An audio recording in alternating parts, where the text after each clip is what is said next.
గ్యారెంటీలతో తెలంగాణలో అధికారంలోకి వచ్చిన కాంగ్రెస్ కేంద్రంలో పాగా వేసేందుకు అస్త్రాలు సిద్ధం చేసుకుంటోంది. ఇందులో భాగంగా తొలి గ్యారెంటీని హస్తం పార్టీ ప్రకటించింది. ఇంతకు కాంగ్రెస్ ప్రకటించిన ఆ గ్యారెంటీ ఏంటి? ఏ వర్గానికి కాంగ్రెస్ వరాల జల్లు కురిపించింది? Watch the story.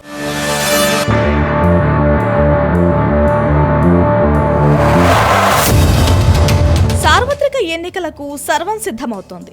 మరో 2 నెలల్లో లోక్సభ ఎన్నికలు జరగబోతున్నాయి. మార్చి 2వ వారంలో లోక్సభ ఎన్నికల నోటిఫికేషన్ వెలువడే అవకాశాలు ఉన్నాయి. మే చివరి వారం నాటికి కేంద్రంలో కొత్త ప్రభుత్వం ఏర్పాటు కావడం ఖాయంగా కనిపిస్తోంది. ఈ ఎన్నికలను ప్రధాన పార్టీలన్నీ ప్రతిష్టాత్మకంగా తీసుకున్నాయి. వరుసగా 3వ అధికారంలోకి రావడానికి భారతీయ జనతా పార్టీ సారథ్యంలో ఎన్డీఏ ప్రయత్నిస్తూ ఉంటే, ఈసారి గద్దెనెక్కడానికి ప్రతిపక్షాల ఉమ్మడి కూటమి ఇండియా సర్వశక్తులు ఒడ్డుతున్నాయి. ఇందుకు అనుగుణంగా వ్యూహ ప్రతివ్యూహాలను రూపొందించుకుంటున్నాయి.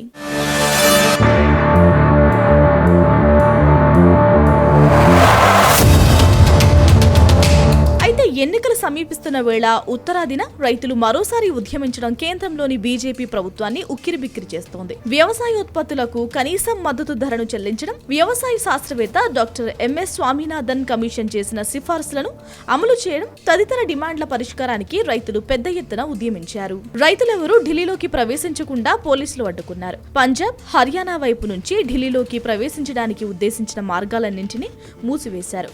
సింఘు, టిక్రీ, గజీపూర్ మార్గాల్లోని రోడ్లకు అడ్డంగా సిమెంట్ దిమ్మలను ఉంచారు. మేకులను కూడా అమర్చారు. పంజాబ్ టు హర్యానా మార్గంలోని శంభు బోర్డర్ వద్ద రైతులపై టియర్ గ్యాస్ ను ప్రయోగించారు పోలీసులు.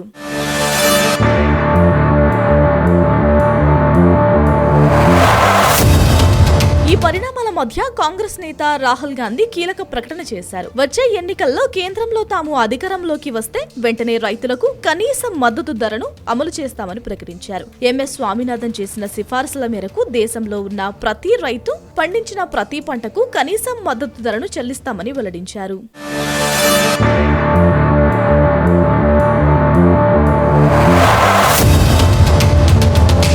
దీనివల్ల దేశంలో 15 కోట్ల మంది రైతులకు లబ్ధి కలుగుతుందని రాహుల్ గాంధీ అన్నారు. ఈ దేశానికి రైతులే వెన్నుముక్క అనే సూత్రాన్ని తాము బలంగా నమ్ముతున్నామని పేర్కొన్నారు. ప్రతి రైతు ఇల్లు సుభిక్షంగా ఉండేలా చర్యలు తీసుకుంటామని హామీ ఇచ్చారు. భారత్ జోడో న్యాయయాత్ర సందర్భంగా కాంగ్రెస్ ఇచ్చిన తొలి గ్యారంటీ ఇదేనని అన్నారు. కాంగ్రెస్ ప్రకటించిన ఈ తొలి గ్యారంటీ నేపథ్యంలో కేంద్రం ఎలాంటి చర్యలు తీసుకోబోతుందన్నది ఇప్పుడు ఆసక్తికరంగా మారింది.